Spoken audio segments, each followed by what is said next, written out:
নমস্কাৰ। 2021 চনত অসম চৰকাৰে এটা কেবিনেট সিদ্ধান্ত লৈছিল। সেই সিদ্ধান্ত অনুসৰি 2021 চনৰ পৰা দেশভক্ত তৰুণৰাম ফুকনৰ মৃত্যু দিৱসটি দেশভক্তি দিৱস হিচাপে পালন কৰি অহা হৈছে।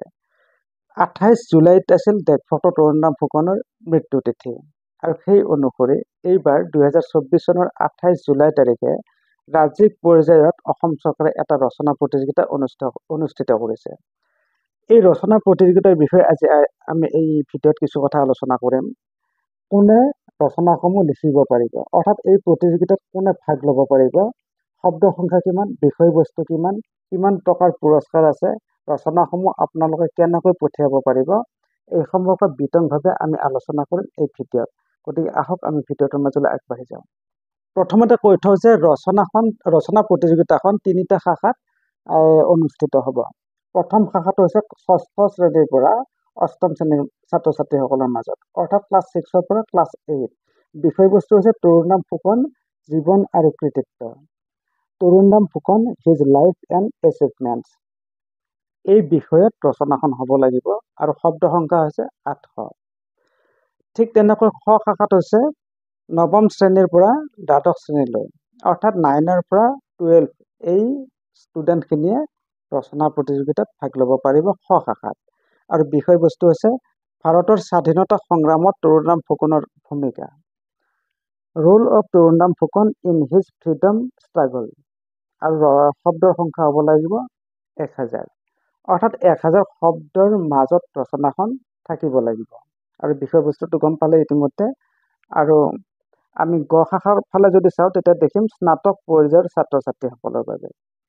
গতিকে ডিগ্ৰী মাধ্যমৰ ছাত্ৰ ছাত্ৰীসকলৰ কাৰণে বিষয়বস্তু হৈছে অসমীয়া সাহিত্যলৈ তৰুণৰাম ফুকনৰ অৱদান, contributions of Tarunram Phukan to Assamese literature. আৰু শব্দৰ সংখ্যা হৈছে 1200। এতিয়া আপোনালোকে গম পালে প্ৰতিযোগিতা 3টা শাখাত অনুষ্ঠিত হ'ব আৰু 3টা শাখাৰ ক, খ, গ এই শাখাকেইটা কোনে কোনে ভাগ ল'ব পাৰিব গম পালে, শব্দ সংখ্যাটো গম পালে, বিষয়বস্তু গম পালে। এতিয়া কথা হ'ল প্ৰতিটো শাখাৰ এই ৰচনাসমূহ আপোনালোকে কেনেকৈ চৰকাৰলৈ পঠিয়াই দিব।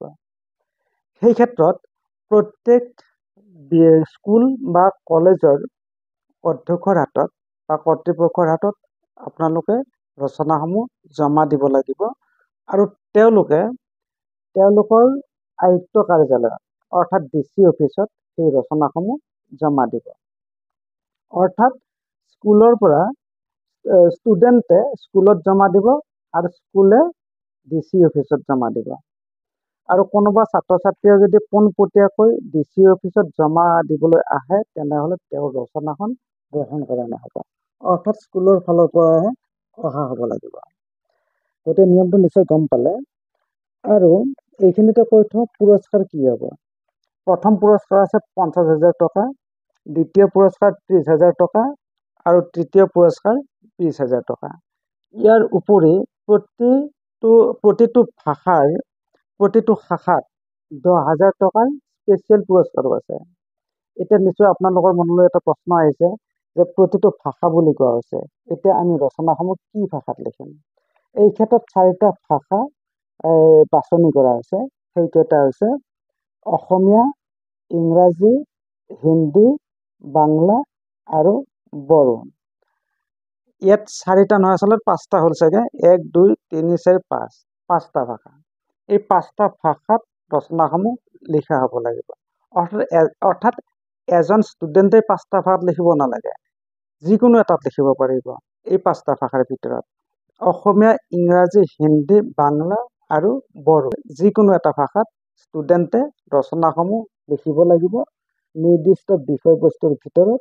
তাৰ পাছত DC অফিচত স্কুলে জমা দিব আৰু DC অফিচে ষ্টেটলৈকে পঠিয়াই দিব। এতিয়া কথা হ'ল পুৰস্কাৰসমূহ কেতিয়া ক'ত বিতৰণ কৰা হ'ব। ৰাজ্যিক পৰ্যায়ৰ এই প্ৰতিযোগিতাখনৰ বিজয়ীসকলক অহা 28 জুলাই 2024 তাৰিখে গুৱাহাটীত কেন্দ্ৰীয়ভাৱে আয়োজন কৰা দেশভক্তি দিৱসত সম্বৰ্ধনা জনোৱা হ'ব আৰু নগদ ধনেৰে পুৰস্কৃত কৰা হ'ব। অৰ্থাৎ গুৱাহাটীত কেন্দ্ৰীয়ভাৱে এই দিৱসটো পালন কৰা হ'ব আৰু তাত এই যে পুৰস্কাৰসমূহ বিতৰণ কৰা হ'ব। আৰু অৰ্থাৎ ৰচনাৰ যিসকল বিজেতা এই বিজেতাসকলক পুৰস্কৃত কৰা হ'ব, লগতে সম্বৰ্ধনা জনোৱা হ'ব। এতিয়া বিশেষ কথা নাই, মূল কথা এইখিনিয়ে, ৰচনাৰ বিষয়বস্তু গম পালে, শব্দ সংখ্যা গম পালে, কোনে লিখিব, কোনে অংশগ্ৰহণ কৰিব পাৰিব সেই কথাটো গম পালে, কেনেকৈ পঠিয়াব সেইটোও গম পালে, আৰু ক'ত পুৰস্কাৰবোৰ দিয়া হ'ব, কিমান দিয়া হ'ব সবিশেষ গম পালে। গতিকে এতিয়া কথা হ'ল এইবোৰ, অৰ্থাৎ ৰচনাখন ছাবমিট কৰাৰ লাষ্ট ডেট কেতিয়া? লাষ্ট ডেট হৈছে 30 জুন 2024, বেছি দিন নাই। গতিকে এইকেইটা দিনৰ ভিতৰতে আপোনালোকে ৰচনাসমূহ লিখক, স্কুলত জমা দিয়ক আৰু পুৰস্কাৰ লাভ কৰক। এই ভিডিঅ'টো মই আগতে প্ৰস্তুত কৰিব লাগিছিল, কিন্তু বিশেষ ব্যস্ততাৰ বাবে প্ৰস্তুত কৰা নহ'ল। তথাপি 2-3 দিন আগত হ'লেও আপোনালোকলৈ আগবঢ়ালোঁ। ইতিমধ্যে প্ৰচাৰ হৈছে, প্ৰত্যেক DC অফিচতে এই সম্পৰ্কত মেছেজ গৈছে, আৰু স্কুলসমূহৰ PO বা DI এই সকলো কথাটো গম পাইছে, অৰ্থাৎ স্কুলতো গম পাইছে। যিসকলে গম পোৱা নাছিল তেওঁলোকৰ কাৰণে মই এই ভিডিঅ'টো আগবঢ়ালোঁ। গতিকে পুৰস্কাৰত অৰ্থাৎ প্ৰতিযোগিতাত অংশগ্ৰহণ কৰক, পুৰস্কাৰ লাভ কৰক, আৰু দেশভক্ত তৰুণৰাম ফুকনক আমাৰ অন্তৰত সদায় জীয়াই ৰাখক। আজিলৈ ইমানতে সামৰিছোঁ। ধন্যবাদ।